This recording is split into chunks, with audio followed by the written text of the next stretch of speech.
Trivikram తారక్లకు ego అడ్డంక. హీరోల మధ్య ego సమస్య ఉండటం సాధారణం. వీరిని కలిపేందుకు సినిమా పెద్దలో లేదా సన్నిహితులో పూనుకుంటుంటారు.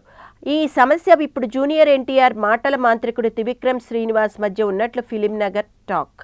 చాలా రోజులుగా త్రివిక్రమ్ తారక్లు కలిసి ఒక సినిమా చేస్తున్నారన్న టాక్ వినిపించింది.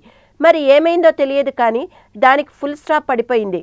అయితే వీరిద్దరూ కలిసి సినిమా చేయాలంటే త్రివిక్రమ్కి సన్నిహితులైన నిర్మాతలు రాధాకృష్ణ, భోగవిల్లి ప్రసాదులు ముందుకు పడాలి. ప్రస్తుతం వారు ఆ పని చేసే పరిస్థితుల్లో లేరు. ఇటీవలి కాలంలో త్రివిక్రమ్ శ్రీనివాస్తో కలిసి ఓ సినిమా చేస్తున్నట్లు దిల్ రాజు ప్రకటించిన విషయం తెలిసిందే. కాగా దిల్ రాజు తారక్కు మంచి సంబంధాలే ఉన్నా ఈ పని చేయలేని పరిస్థితి. ఒకవేళ చేస్తే మిగిలిన హీరోలు తనపై స్ట్రైక్ ప్రకటిస్తారన్న భయం అతన్ని వెంటాడుతున్నట్లు ఉంది. మరి వీరి కాంబినేషన్లో ఎప్పుడు సినిమా వస్తుందోనని ఫ్యాన్స్ ఎదురు చూస్తున్నారు.